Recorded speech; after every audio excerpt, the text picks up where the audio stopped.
Solution of homogeneous linear equations मतलब कि हमारे पास एक ऐसा सिस्टम हो लीनियर इक्वेशंस का कि जिसमें कि अगर हम इन इक्वेशंस को जैसे देख रहे हैं तो इनकी जो राइट हैंड साइड है इनमें जीरो आ रहा है, और अगर हम लेफ्ट हैंड साइड देखें तो उसमें जो टर्म्स आ रही हैं उनमें वेरिएबल की पावर एक बराबर है, मतलब जैसे वन है, ठीक है, एक्स की पावर भी वन है, वाई की पावर भी वन है, जी की पावर भी वन है, तो ये होमोजीनियस है जी लीनियर इक्वेशंस।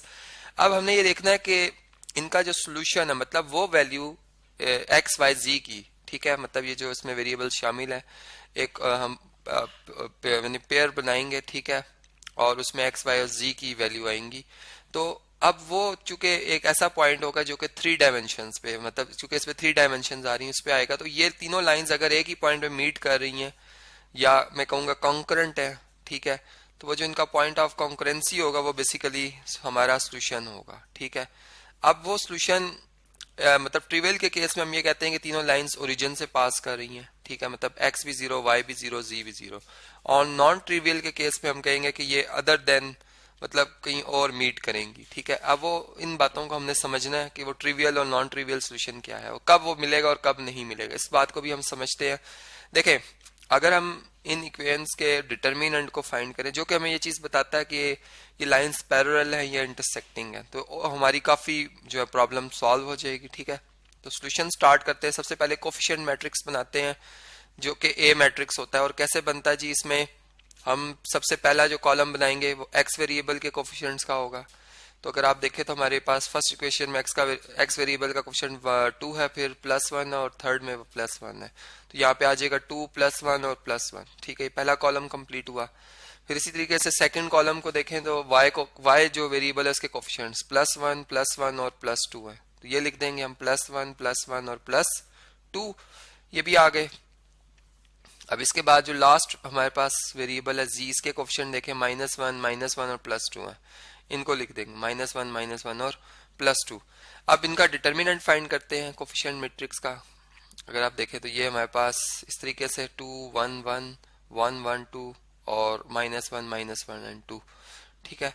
अब देखिए इसमें इसको सॉल्व करने का तरीका आप जानते हैं कि अगर हम फर्स्ट रो से इसको ओपन कर रहे हैं तो ये 2 मल्टीप्लाई होगा एक ऐसे डिटर्मिनेंट से जिसमें कि फर्स्ट रो और फर्स्ट कॉलम की एंट्रीज नहीं आएंगी, इनको निकाल देंगे हम। यहाँ पे आएगा 1 -1 2 और 2, ठीक है। फिर इससे नेक्स्ट जो हमारे पास नंबर आ रहा है इसके साइन चेंज करेंगे -1, ठीक है, फर्स्ट के साइन नहीं चेंज करते, सेकंड के चेंज करते हैं। ये सारी डिटेल मैंने आपको डिटर्मिनेंट के जो टॉपिक है उसमें बताया हुआ कि कैसे हम डिटर्मिनेंट फाइंड करते हैं, आप वहां से थॉरली इसके ऊपर स्टडी कर सकते हैं।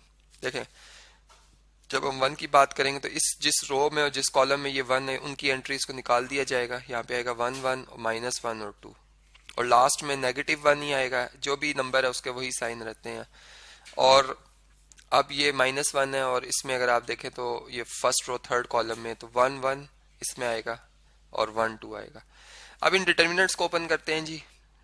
2 मल्टीप्लाई बाई ये 2 1 से मल्टीप्लाई होकर 2 आ जाएगा, ये वाला 2 इस -1 से मल्टीप्लाई -2 और इनका डिफरेंस लेंगे तो +2 हो जाएगा, ठीक है।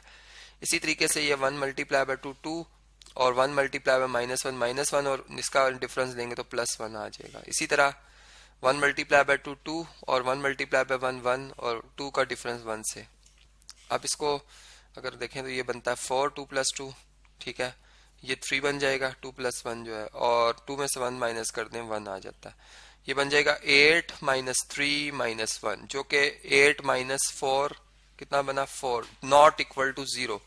अगर हमारे पास जो कोफिशिएंट मैट्रिक्स है उसका डिटर्मिनेंट 0 ना आए, ठीक है, इसका मतलब होता है लाइंस जो है वो इंटरसेक्ट कर रही हैं, और यहाँ पर जो हमारा सोल्यूशन होगा वो ट्रिवियल होगा, ठीक है।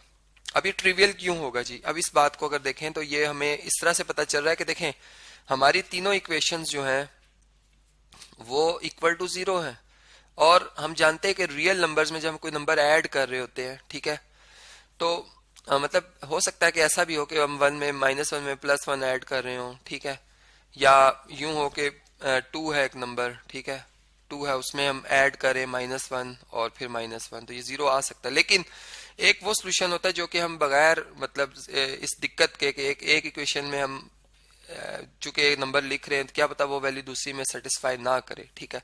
लेकिन 0 एक ऐसा नंबर है जो कि आप x y z की जगह अगर रिप्लेस कर देते हो, ठीक है, एक्स वाई और जी की जगह। तो ये हमें हमेशा हमारी जो होमोजीनियस इक्वेशन है उसकी लेफ्ट साइड राइट साइड को ट्रू ही शो करेगा, क्योंकि आप देख सकते हैं कि इसमें कोई और टर्म तो कांस्टेंट टर्म तो होती नहीं है अदर देन जीरो। ठीक है, तो जब हम इन्हें प्लस करेंगे तो ये हम या माइनस भी करेंगे तो हमारा आंसर जीरो ही आएगा, जो कि इसलिए हम कहते हैं कि ये ट्रिवियल सोल्यूशन है। तो इस तरह से ये हमारे पास जो ट्रिवियल सोल्यूशन आ रहा है वो आपने देख लिया। ठीक है, अब हम एक ऐसा केस स्टडी करते हैं, एक ऐसा प्रॉब्लम सिलेक्ट करते हैं जिसमें कि नॉन ट्रिवियल सोल्यूशन आ रहा हो। ठीक है, जैसे कि हमारे पास जो होमोजीनियस इक्वेशन है वो कुछ इस तरह से है कि x plus y plus two z is equal to zero. ठीक है, सेकेंड इक्वेशन जो आ रही है हमारे पास वो है minus two x plus y minus z is equal to zero. और लास्ट जो इक्वेशन है उसमें आ रहा है z minus x plus five y plus four z equal to zero. ठीक है, अब इसका भी कोफिशिएंट मैट्रिक्स बनाएंगे सबसे पहले, मतलब है तो ये भी होमोजेनियस इक्वेशन, लेकिन ये इसका ट्रिवियल सोल्यूशन है, ये नॉन ट्रिवियल सोल्यूशन है, इसका हमें पता चलता है डिटर्मिनेंट से। अब डिटर्मिनेंट जीरो आ गया तो इसका नॉन ट्रिवियल सोल्यूशन है, मतलब इसलिए नॉन ट्रिवियल है कि चूंकि लाइंस हमारे डेफिनेशन के मुताबिक तो इंटरसेक्ट नहीं कर रही, क्योंकि डिटर्मिनेंट जीरो है, सिंगुलर है हमारा कोफिशिएंट मैट्रिक्स। ठीक है, तो यहाँ पर चले इसको कैलकुलेट करते हैं क्विकली। यहाँ पे मैं y वेरिएबल के कोफिशिएंट लिखूंगा, यहाँ पे मैं z वेरिएबल के कोफिशिएंट्स लिख दूंगा। ठीक है, अब इनको सॉल्व करते हैं।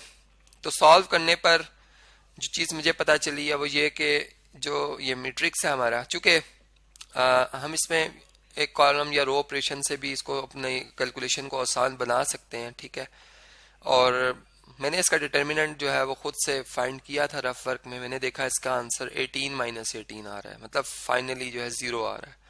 ठीक है, ये आपका होमवर्क होगा, असाइनमेंट होगी, आप इसको चेक करेंगे। तो इसका मतलब ये हुआ कि ए जो है वो क्या है जी, सिंगुलर है। अब नॉर्मली जब हमारे पास सिंगुलर सोल्यूशन आ जाता है तो हम कहते हैं कि ये मतलब जो नॉन होमोजीनियस इक्वेशन है खासतौर पर उनमें जब सिंगुलर मैट्रिक्स आता है तो हम कहते हैं जी इसका अब सोल्यूशन पॉसिबल नहीं है। ठीक है, तो यहाँ पर अब सोल्यूशन निकालना है तो नॉन ट्रिवियल सोल्यूशन इसका है। ठीक है जी, हम लिखेंगे the system has a non trivial solution. ठीक है जी, अब वो क्या होगा इसको हम कैलकुलेट करते हैं।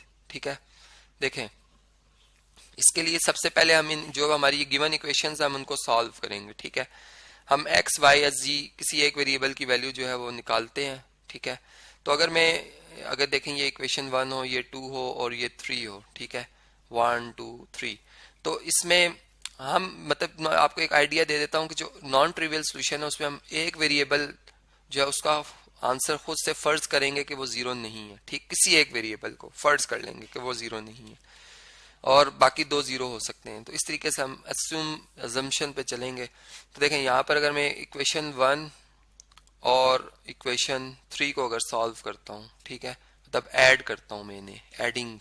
ठीक है, तो मेरे पास जो रिजल्ट आएगा वो क्या आएगा, देखें 1 और 3 को जब ऐड करेंगे x x से सब्ट्रैक्ट हो जाएगा, y प्लस 5y कितना आ जाएंगे 6y आ जाएंगे, 2z प्लस 4z कितना बन जाएगा 6z, और ये किसके इक्वल आ गया जीरो के।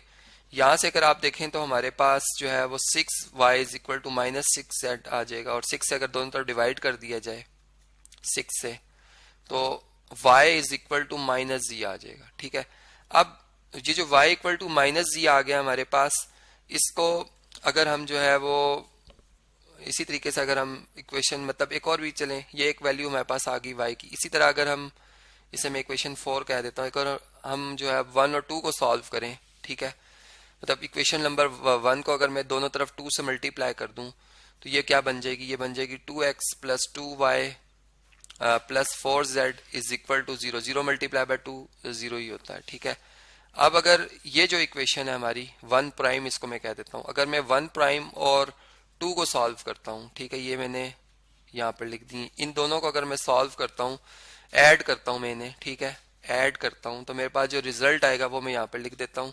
देखिए 2x से 2x कैंसिल हो जाएगा, y में 2y में y ऐड करेंगे 3y आ जाएगा। ठीक है, इसी तरीके से 4z में से, बल्कि इससे हमें वही सोल्यूशन मिलेगा। हम ऐसा करते हैं, हमने चूंकि अभी y की वैल्यू निकाली, अब हम z की वैल्यू को फाइंड करने की कोशिश करते हैं। ठीक है, इसको मैं कंटिन्यू करता हूँ, नेक्स्ट लेक्चर में हम इसका जो सोल्यूशन है, जो कि हम नॉन ट्रिवियल सोल्यूशन फाइंड कर रहे हैं, इसको मैं कंटिन्यू कर रहा हूँ और फिर हम देखेंगे नेक्स्ट लेक्चर में कि किस तरह से हम मुकम्मल जो है सोल्यूशन फाइंड आउट कर सकते हैं।